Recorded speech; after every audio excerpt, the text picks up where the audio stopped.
तो हेडलाइंस के बाद अब रुक करेंगे खबरों का। और सबसे पहले साथ की बड़ी बात में आज छत्तीसगढ़ से जुड़ी खबर। आज से छत्तीसगढ़ विधानसभा के शीतकालीन सत्र का आगाज होने जा रहा है। सत्ता पक्ष और विपक्ष के विधायकों की ओर से कुल 715 प्रश्न लगाए गए हैं। सत्र के पहले दिन आज कोंडागांव के पूर्व विधायक मंगलराम मुसेंडी के निधन का उल्लेख किया जाएगा। इसके बाद भानुप्रतापपुर उपचुनाव में नवनिर्वाचित विधायक सावित्री मंडावी शपथ लेंगी। इसके बाद 5 विभागों की रिपोर्ट पटल पर रखी जानी है। रायपुर के तेलीबांधा एक्सप्रेसवे और जल संसाधन विभाग के मुआवजे में अनियमितता को लेकर भी ध्यान आकर्षण लाया जाएगा। वहीं सदन में आदिवासी आरक्षण के मुद्दे पर हंगामे के आसार हैं। बीजेपी ने विधायक दल की बैठक में सरकार को घेरने की रणनीति बनाई। विपक्ष किसान कानून और नियमितीकरण के मुद्दे पर स्थगन भी लाएगा। तो आज से शीतकालीन सत्र की शुरुआत होने जा रही है। विधानसभा शीतकालीन सत्र है जो आज से शुरू होने जा रहा है, जिसको लेकर दोनों पक्षों ने अपनी अपनी तैयारी कर रखी है। जहां 715 प्रश्न लगाए गए हैं, वहीं विपक्ष ने सरकार को घेरने की रणनीति बनाई है। तो सरकार ने भी कल विधायक दल की बैठक बुलाकर तमाम मुद्दों पर चर्चा की है और सत्र के बारे में इसमें मंथन किया गया है। तो कई ऐसे मुद्दे हैं जिस पर स्थगन प्रस्ताव विपक्ष ला सकता है और तमाम तैयारियां जो है वो बीजेपी ने भी कर रखी है और उसके साथ ही कांग्रेस ने भी हर जवाब तैयार रखे हैं।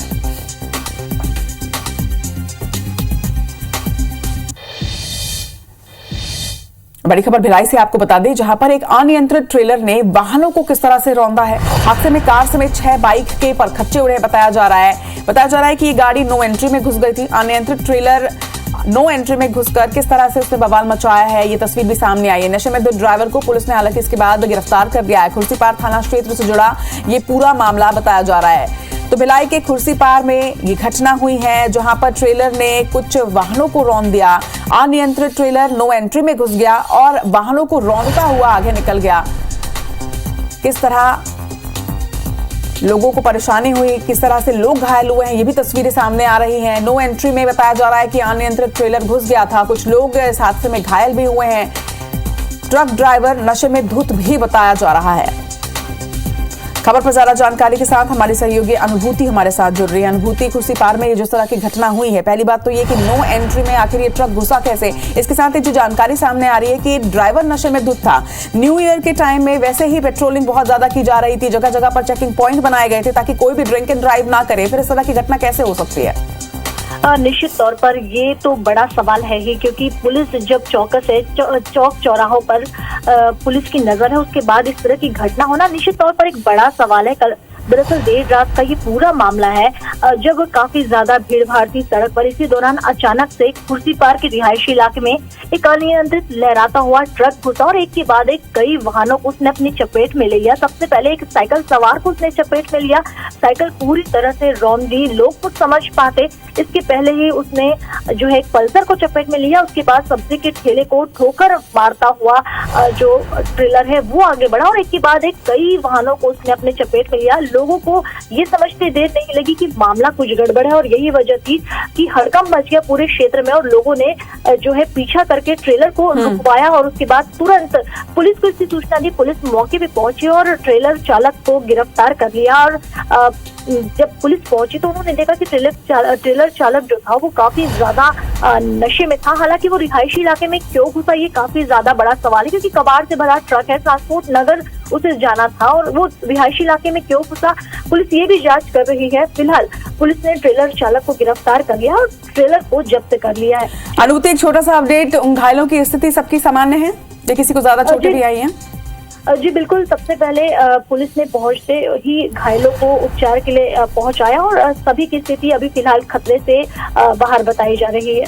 जी चलिए, इस अपडेट के लिए आपका बहुत बहुत शुक्रिया अनुभूति। तो ये गनीमत रही कि किसी की भी ज्यादा बुरी हालत इसमें नहीं है, सभी की हालत सामान्य है, सभी खतरे से बाहर हैं। लेकिन निश्चित तौर पर जो कई सवाल खड़े होते हैं उसका जवाब भी IBC 24 जरूर रहेगा और इस मामले पर लगातार IBC 24 की नजर बनी रहेगी।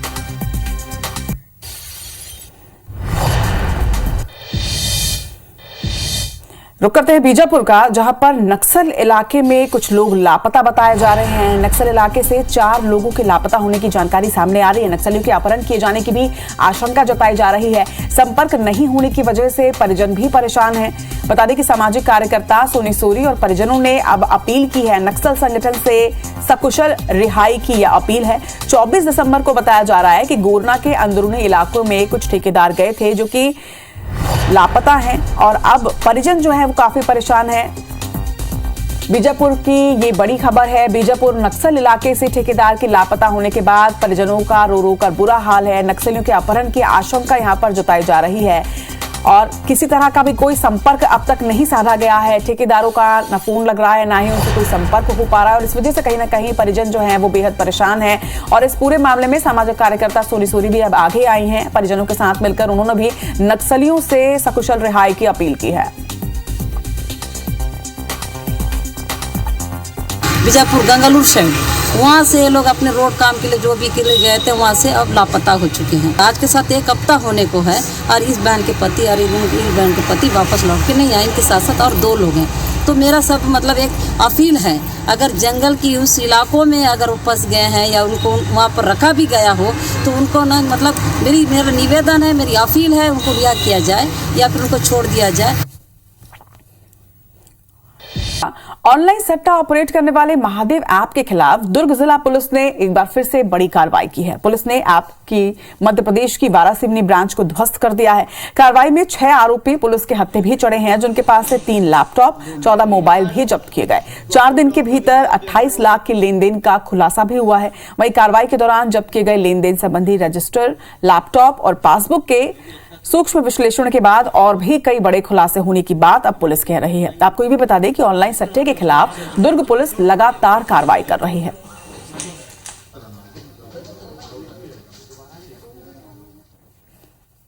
खबर अनूपपुर की। अनूपपुर जिले के कोतमा से विधायक सुनील सराफ का एक वीडियो सोशल मीडिया पर वायरल हो रहा है। दरअसल वीडियो में सराफ डांस करते हुए तमंचा लहराते नजर आ रहे हैं और फिर फायरिंग भी कर रहे हैं।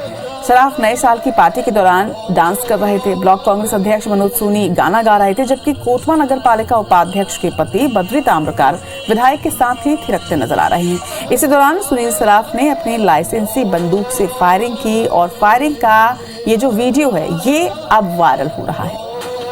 अनूपपुर जिले के कोतमा से विधायक हैं, आपको बता दें, सुनील सराफ, जिनका ये वीडियो वायरल हो रहा है। वीडियो में डांस करते हुए अचानक अपनी लाइसेंस पिस्तौल वो अपने पैंट की जेब से निकालते हैं और किस तरह से फायरिंग करते हैं ये साफ तौर पर इसमें देखा जा सकता है।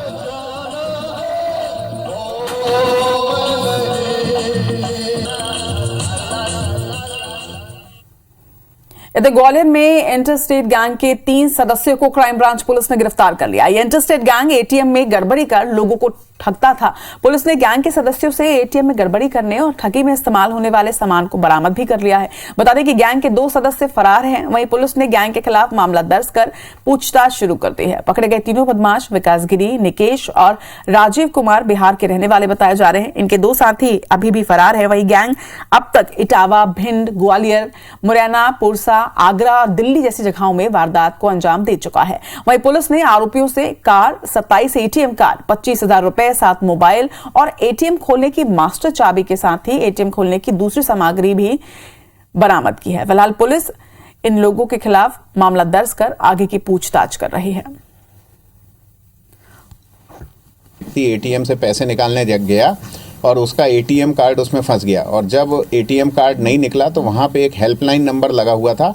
उस हेल्पलाइन पे जब उसने कॉल किया तो हेल्पलाइन से ये बोला गया कि आप एटीएम को उसमें फंसा हुआ छोड़ दीजिए, अपने घर का एड्रेस बता दीजिए और अपना एटीएम का पिन बता दीजिए, हम उसको ब्लॉक भी कर देंगे और एटीएम आपका सुरक्षित रहेगा। फेविक्विक बोल सकते हैं, इस तरह का एक पेस्ट जो है वो एटीएम के स्लॉट में लगाते हैं। 3 आरोपियों को पकड़ा गया है। चलिए, इधर मुख्यमंत्री भूपेश बघेल के नए साल का पहला दिन विधानसभा क्षेत्र पाटन स्थित अपने पैतृक गांव कुरुड्डी में गुजरा।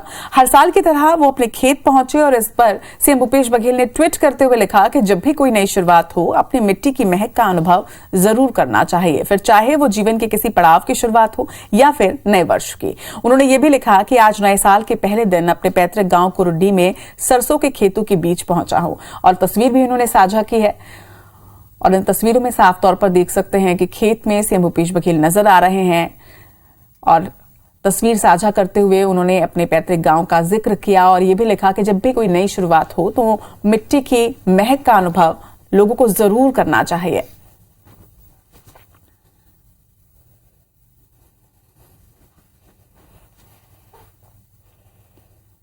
तो नए साल के जश्न की तस्वीरें तो आपने बहुत देखी, लेकिन साल के पहले दिन राजधानी रायपुर में लंबा जाम लग गया। मरीन ड्राइव से वीआईपी चौक टर्निंग तक सैकड़ों गाड़ियां जाम में फंसी रहीं।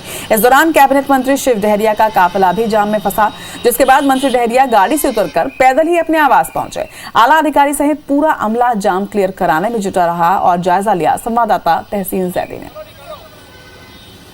साल के पहले दिन राजधानी रायपुर में एक लंबा जाम लगा है। वीआईपी चौक से लेके पूरा तेलीबांधा मरीन ड्राइव जो इलाका है वो पूरा जाम हो गया है। दरअसल क्योंकि जो पहला दिन है वो रविवार है और साल का पहला दिन है, इस वजह से लोग घरों से निकले हैं और काफ़ी यहाँ पे जो लोग हैं, क्योंकि कई मंदिर पड़ते हैं, कई कैफ़े हैं, कई तरह के बड़े होटल्स हैं, उसमें लोग पहुंचने के लिए, क्योंकि कई मॉल में भी कई लोग बड़ी संख्या में पहुंचे और इतना ट्रैफिक यहाँ पे बढ़ गया था कि यहाँ पे जो यातायात पुलिस है उसको ये जो डिवाइडर है ये खोलना पड़ा और यहाँ से जो यातायात है उसको ट्रैफिक को पूरा निकाला जा रहा है। इतना ही नहीं, जो कैबिनेट मंत्री हैं शिव डहरिया जी, वो यहाँ से जाम में फंस गए थे और यहाँ से वो खुद पैदल यहाँ पे गए। आप देख सकते हैं कि यातायात का अमला जो है यहाँ पे मशक्कत में लगा है कि किस तरह से पूरी यातायात